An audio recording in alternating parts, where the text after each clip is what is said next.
What's up, guys? For this episode, we've got this Lada that has been refusing to quit for at least 10 episodes at this point. It's got a swing seat, no back end, but it's still got an engine underneath the hood. We got the idea for today's video from the comments. Big thanks for your suggestions. And here's what we're doing. We'll tear the engine apart and reassemble it without wrenches, using just our bare hands. If that proves to be totally unfeasible, we'll use some pliers, but let's get started.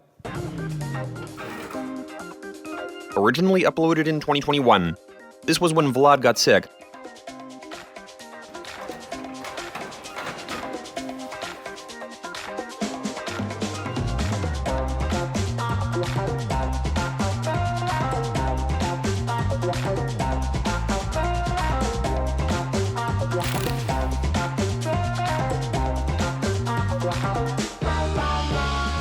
We've almost dismantled the engine. Vlad is a true legend. He's done a great job, and it only took him 2 hours. The engine is now disassembled. We only got the pistons in there right now. And today it's all about resource management. Sergey is ready to go. He did not take part in dismantling the engine. He was just watching from the sidelines. And the scenario we're simulating is the engine failed somewhere in a field. We took it apart, but we want the car to keep driving under its own power. You may begin. We'll keep an eye on you and make sure you stay away from the wrenches. In the meantime, I'll go do something else.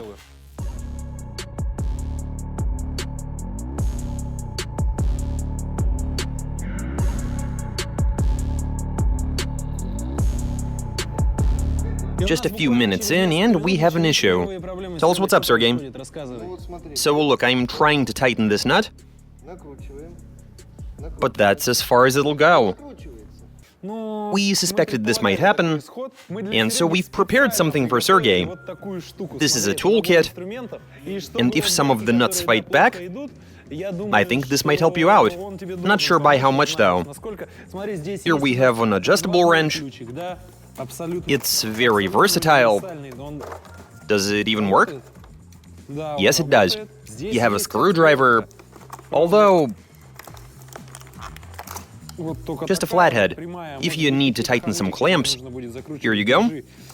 A level. And it actually works.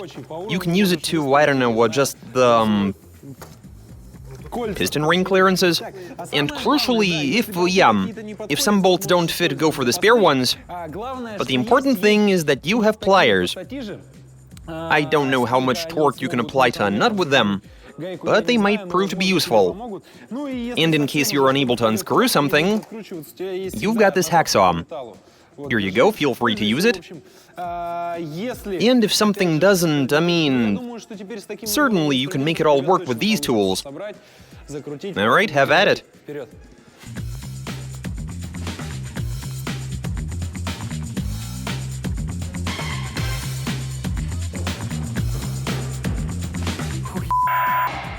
Can you get me a 14mm wrench? Not allowed. I literally can't tighten anything. Go get a stick, make a slot in it, and just... That's not gonna work either.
Okay, the engine is back together.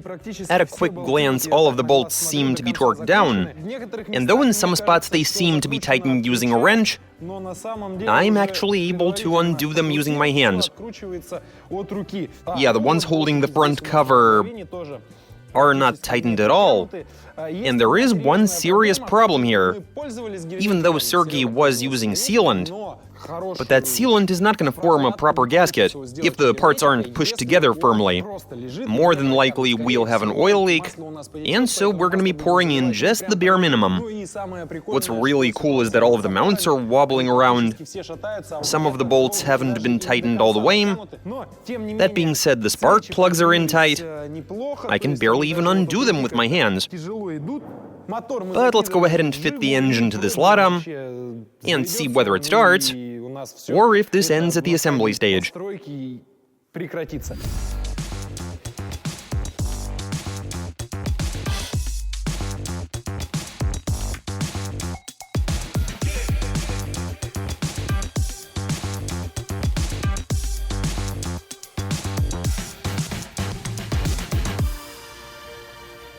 Everything is ready.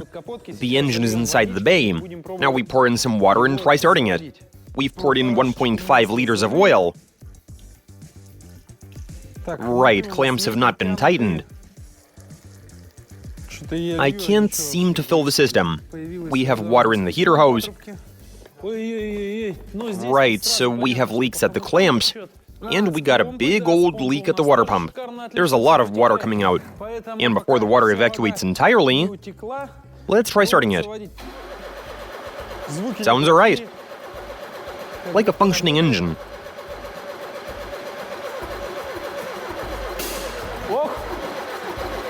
Looks like the ignition is off slightly.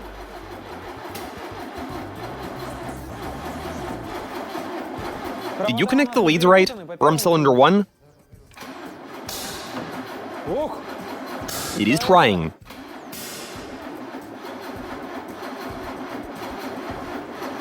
Running out of battery.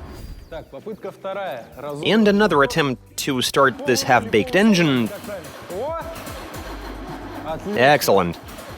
It is trying to start.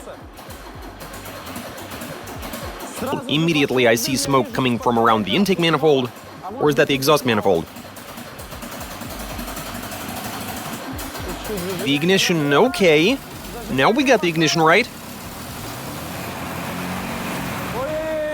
That was a nasty noise. And the revs are way too high, it seems. Must be due to a vacuum leak.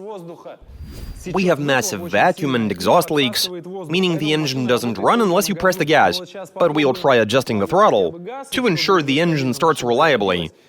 Sound-wise, it sounds like an engine that developed a knock and is at the edge of its life. Which makes sense, as the crankshaft isn't torqued to spec. Not even close. Interestingly, I don't see any oil leaks. We've got a gasket down there. We've also applied sealant. But then we've poured in just enough oil for the oil pickup to be able to suck it in. Be it full, the crank would have been splashing it around. And I'd imagine we'd have way more oil leaking out. This is our second attempt before we had a slight mishap. I heard the sound of a vacuum leak. Turns out it was because of the fitting on the intake manifold that connects to the brake booster. That's why the engine was running so poorly.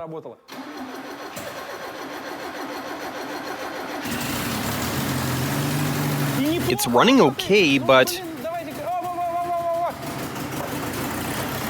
it's not even that bad, though I am afraid of getting too close. But you can definitely hear that it's not sealed. The exhaust, or it could be blow by at the plugs. But the important thing is it works.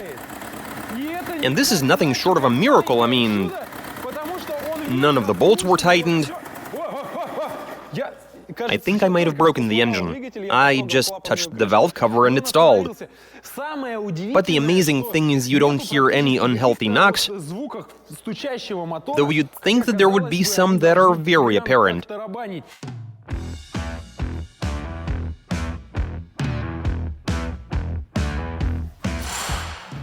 Now we find out how far it'll go. Why don't you pause the video and tell us in the comments what you think is gonna give up first? Will we be able to get far? Or will something fall out right as we're passing through the garage door, leaving us stranded?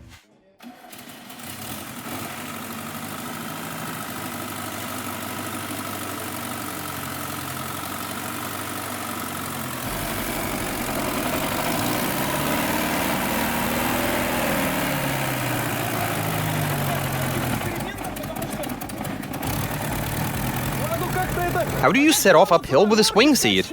Are you kidding me? Sergey! Pull the choke out all the way! I can't set off. And off we go. Sergey is working the throttle. And we're moving, nice. We've gotten to the hill at least. Those are some positive results. And here we go. We're approaching the incline. And the engine has developed a severe knock. I can even feel it on the gas pedal. And I mean, I can really feel it.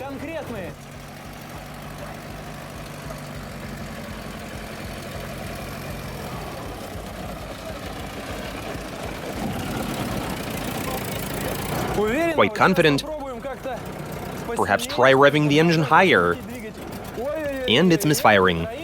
That might be the result of a vacuum leak, or maybe the carburetor isn't feeling all that well. Maybe we didn't get the ignition right. Otherwise... Oh wow, what is going on?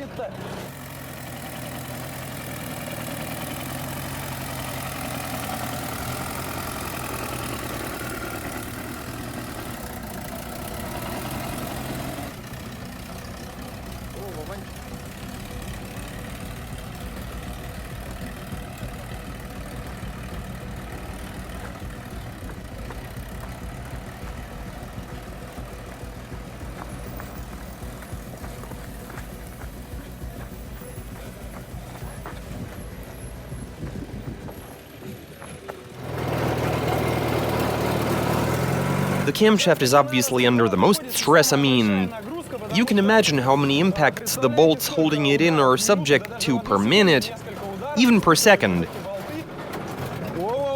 The swing experiment continues.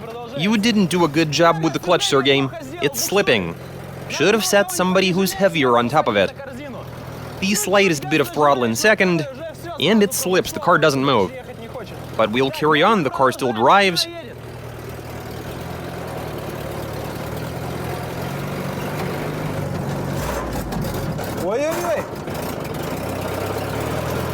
Yeah, perhaps it pulling unstably is because of the cam. Now the engine is making some terrifying noises. But it's only under load. I'm moving while off throttle, but I press it slightly and the knocking begins. Yeah, it's feeling even too well now, isn't it? Let's go, and it's knocking like it's only got a few meters left in it.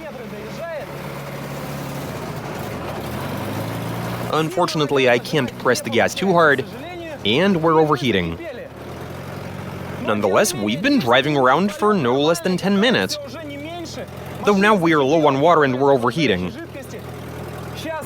But we'll pour in some more and just keep on driving.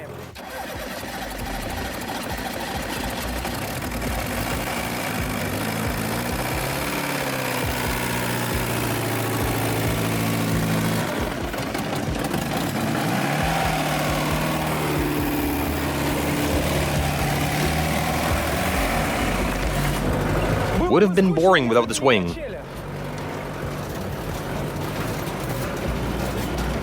Third gear moving along. Clutch is slipping so hard in third. Going over some bumps, hopefully the engine doesn't fall out.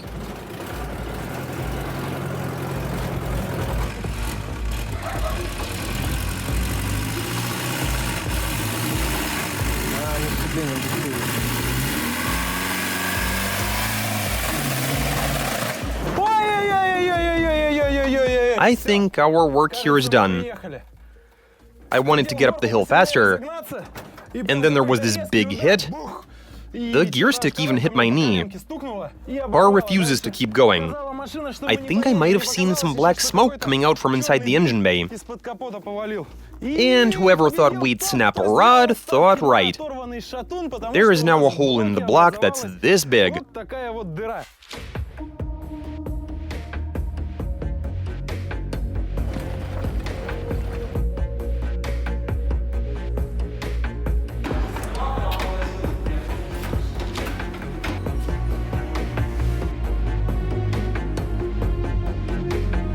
Okay, let's start the inspection from here.